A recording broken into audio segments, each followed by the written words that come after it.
नमस्कार दोस्तों, आज हम आपको वट सावित्री व्रत पर सुनी जाने वाली सत्यवान और सावित्री की कथा सुनाने जा रहे हैं। एक समय की बात है, एक अश्वपति नाम के राजा थे। उनकी कोई संतान नहीं थी। राजा ने संतान प्राप्ति के लिए अनेकों यज्ञ किए, जिसके फलस्वरूप उन्हें एक तेजस्वी कन्या की प्राप्ति हुई। राजा ने कन्या का नाम सावित्री रखा।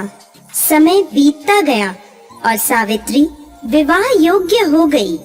एक दिन राजा ने सावित्री से कहा, सावित्री, अब तुम विवाह योग्य हो गई हो, इसलिए स्वयं अपने लिए योग्य वर की खोज करो। पिता की बात मानकर सावित्री मंत्रियों के साथ यात्रा पर निकल गई। अनेक ऋषियों के आश्रमों, तीर्थों और जंगलों में घूमने के बाद वह राजमहल लौट आई। संयोगवश उस समय उसके पिता के साथ देवर्षि नारद भी थे। सावित्री ने उन्हें प्रणाम किया। राजा अश्वपति ने सावित्री से उसकी यात्रा का समाचार पूछा।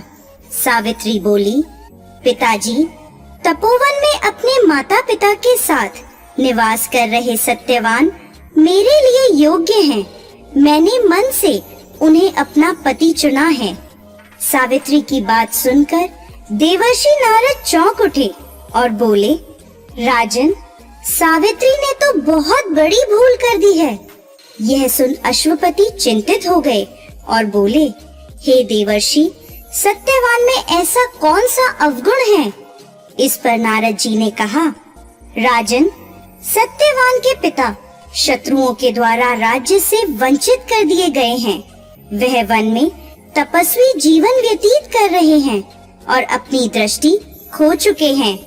राजन, सबसे बड़ी कमी यह है कि सत्यवान अल्पायु है। 12 वर्ष की आयु में से अब उसके पास केवल 1 वर्ष की आयु शेष रह गई है।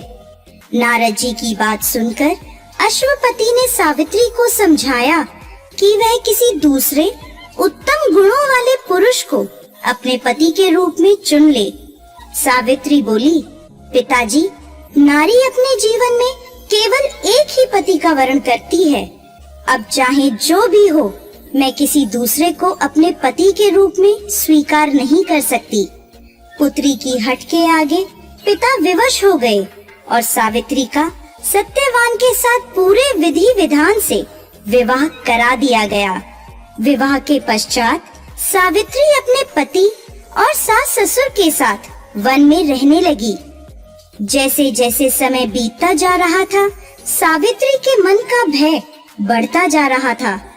नारद जी के कहे अनुसार जब उसके पति की आयु मात्र 4 दिन बची, तब सावित्री ने 3 दिन पहले से व्रत रखना प्रारंभ कर दिया। अंततः वह दिन भी आ पहुंचा जब सत्यवान की मृत्यु निश्चित थी। चौथे दिन जब सत्यवान लकड़ियां लेने वन को जाने लगा, तब सावित्री बोली, हे नाथ, मैं भी आपके साथ वन को चलूंगी। सत्यवान के मना करने पर भी वह सास ससुर की आज्ञा लेकर अपने पति के साथ वन को चली गई। वन में सत्यवान ने जैसे ही पेड़ से लकड़ी काटना शुरू करा, उसके सर में असहनीय पीड़ा होने लगी और वह पेड़ से उतर गया। सावित्री समझ गई कि उसके पति का अंत समय निकट है। अतः उसने अपने पति का सर अपनी गोद में रख लिया। लेटने पर सत्यवान अचेत हो गया। सावित्री चुपचाप आंसू बहाती ईश्वर से प्रार्थना करने लगी। तभी उसे लाल वस्त्र पहने भयंकर आकृति वाला एक पुरुष दिखाई दिया। वह साक्षात यमराज थे। सावित्री बोली, महाराज, आप कौन हैं?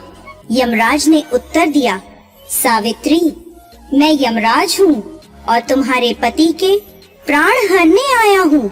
सावित्री बोली, प्रभु, सांसारिक प्राणियों को लेने तो आपके दूत आते हैं, क्या कारण है कि आज आपको स्वयं आना पड़ा? यमराज ने उत्तर दिया, सावित्री, सत्यवान धर्मात्मा तथा गुणों का सागर है। मेरे दूत इन्हें ले जाने के योग्य नहीं हैं, इसलिए मुझे स्वयं आना पड़ा। ऐसा कहकर यमराज ने सत्यवान के शरीर से प्राणों को निकाला और उसे लेकर वह दक्षिण दिशा की ओर यमलोक को जाने लगे। सावित्री भी उनके पीछे पीछे चल दी। सावित्री को अपने पीछे आता देख यमराज बोले, सावित्री, तुम मेरे पीछे कहाँ आ रही हो? सावित्री बोली, मेरे पति जहाँ जाएंगे मैं भी वहीं जाऊंगी, यही मेरा धर्म है। यमराज के बहुत समझाने पर भी सावित्री नहीं मानी। उसके पतिव्रता धर्म की निष्ठा को देखकर यमराज बोले, तुम अपने पति के बदले कोई भी वरदान मांग लो। सावित्री ने अपने दृष्टिहीन सास ससुर की आंखें मांगी और यमराज ने तथास्तु कहा और आगे चले। फिर से सावित्री उनके पीछे पीछे चल दी। तब यमराज ने सावित्री से कहा, एक और वर मांग लो। तब सावित्री ने अपने सास ससुर के राज्य को वर के रूप में मांग लिया और यमराज ने तथास्तु कहा और आगे चल दिए। सावित्री फिर भी यमराज के पीछे चलने लगी। अब यमराज बोले, चलो और एक वर मांग लो। तब सावित्री ने अपने पिता के लिए 100 पुत्रों का वरदान मांगा। यमराज ने तथास्तु कहकर सावित्री को वापस लौटने को कहा, लेकिन सावित्री नहीं मानी और फिर उनके पीछे चल दी। अब यमराज बोले, सावित्री, तुम मुझसे अपने पति के प्राणों के अलावा कोई भी वरदान मांग लो। तब सावित्री ने वर मांगा कि उसके सत्यवान से 100 पुत्र प्राप्त हों।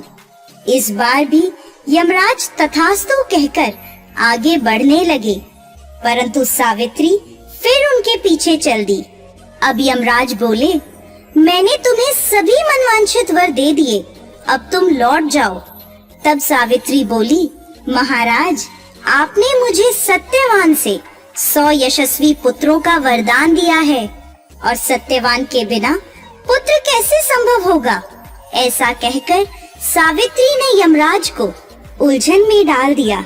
तब यमराज बोले, सावित्री, मैं तुम्हारी पतिव्रता धर्म से प्रसन्न होकर सत्यवान के प्राण छोड़ रहा हूँ और साथ साथ तुम्हें आशीर्वाद देता हूँ कि तुम्हारी यह कहानी युगों युगों तक सुनाई जाएगी। यह कहकर यमराज ने सत्यवान के प्राण छोड़ दिए और यमलोक को लौट गए। तब सत्यवान और सावित्री अपनी कुटिया में पहुँचे।